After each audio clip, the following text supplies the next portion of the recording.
পাকিস্তানের সমর্থনে Facebook post নজরে আসতেই গণপ্রহার অভিযুক্তকে। ভারত পাকিস্তান উত্তপ্ত সময়ে পাকিস্তানের সমর্থনে একাধিক ফেসবুক পোস্ট বা বিভিন্ন মিম করতে দেখা গিয়েছে বিভিন্ন জায়গায়। সেই ঘটনারই আবার পুনরাবৃত্তি হলো বারাসাতে। বারাসাত চাপাডালি মোড় সংলগ্ন মাংস বিক্রেতা রিজওয়ান কুরেশি নামে এক ব্যক্তি তার ফেসবুক ওয়ালে পাকিস্তানের প্রধানমন্ত্রীর পায়ে ধরে নত হয়ে বসে রয়েছেন ভারতবর্ষের প্রধানমন্ত্রী এই বিকৃতির ছবি ফেসবুকে পোস্ট করে এই অভিযুক্ত। এরপরেই আজ সকালে বারাসাতের একদল যুবক তার দোকানে গিয়ে দোকান বন্ধ করে দেয়। এই ঘটনায় ব্যাপক উত্তেজনা ছড়ায় এলাকায়। ঘটনাস্থলে পৌঁছায় বারাসাত থানার পুলিশ। অভিযুক্তের বিরুদ্ধে বারাসাত থানায় লিখিত অভিযোগ করেন স্থানীয় বাসিন্দারা। অভিযুক্ত ও তার সঙ্গীরা সকলেই পলাতক। ঘটনার তদন্তে বারাসাত থানার পুলিশ।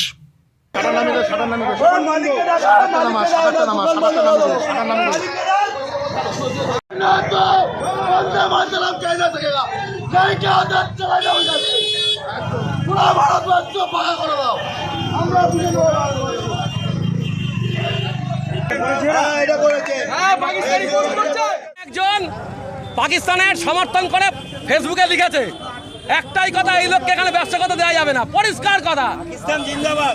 এবং এই যারা নাকি এই লোককে সাপোর্ট করবে তাদেরও কিন্তু একদম সাবধান করে দিচ্ছি, এই সব পাকিস্তানের দালাল এখানে থাকবে না, পরিষ্কার কথা। বলে জয় শ্রীরাম, জয় শ্রীরাম। ফেসবুকে পোস্ট করছে, 3 দিন ধরে এই পোস্ট করে যাচ্ছে নন স্টপ। ভারতবর্ষে এসব আর চলবে না। দোকান ভাঙচুর করে দিয়েছি, আগামী দিনে এইখানে এই দোকান খুলতে দেবো না। ভারতবর্ষ থেকে পাকিস্তানের দালালি ফ্যামিলি শুদ্ধ গুড়িয়ে দেবো, এলাকায় থাকতে দেবো না। খালি দোকান ভাঙেনি, ভারত ছাড়া করে দেবো এগুলোকে। এবার বাড়িতে গিয়ে আক্রমণ করবো। ও দেশ বিরোধী পোস্ট করেছে, পাকিস্তানের পতাকা দিয়ে ভারত নতজানু হয়ে তলায় বসে আছে, এই ধরনের পোস্ট করছে। দোকান ভেঙে দেবো, দোকান করতে দেবো না, ওর ফ্যামিলি শুদ্ধকে মিশিয়ে দেবো, ওর এলাকায় থাকতে দেবো না। পুলিশ মানি না, পুলিশ আসেনি, পুলিশ মানি না, পুলিশ মানি না। ভারতবর্ষ থেকে এই ধরনের পোস্ট যে করবে আমাদের এখানে থাকতে পারবে না। আজকে সবে দোকান ভাঙা দিয়ে শুরু হলো। আগামী দিনে আমার নাম প্রদীপ চ্যাটার্জি।